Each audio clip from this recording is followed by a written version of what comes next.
menarik sekali.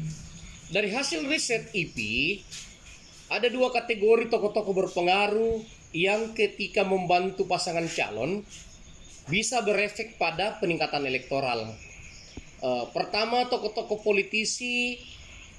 Yang pertama berdasarkan riset IP yang paling berpengaruh itu adalah Bapak Yusuf Kalla. Pengaruh beliau di Kota Makassar itu di atas 60%. Artinya ketika Pak Yusuf Kalla itu mendukung salah satu pasangan, itu sangat berpotensi bisa menguntungkan pasangan tersebut. Itu satu. Kemudian yang kedua yang sangat berpengaruh menurut survei IP adalah Bapak Menteri Pertanian, Bapak Syahrul Yassin Limpo, yang berada di angka kedua di atas 10%. Orang-orang menganggap dia berpengaruh. Kemudian yang ketiga Gubernur Sulawesi Selatan dianggap di atas 10% juga bisa mempengaruhi Pilwali. Selebihnya itu ada pengaruhnya seperti Bapak Aksa Mahmud, tapi tergolong kecil.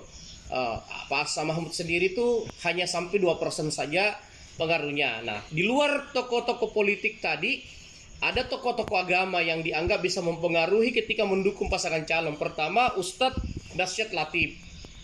Ustadz Dasyat Latif ini tertinggi pengaruhnya, dan kemudian Ustadz Maulana.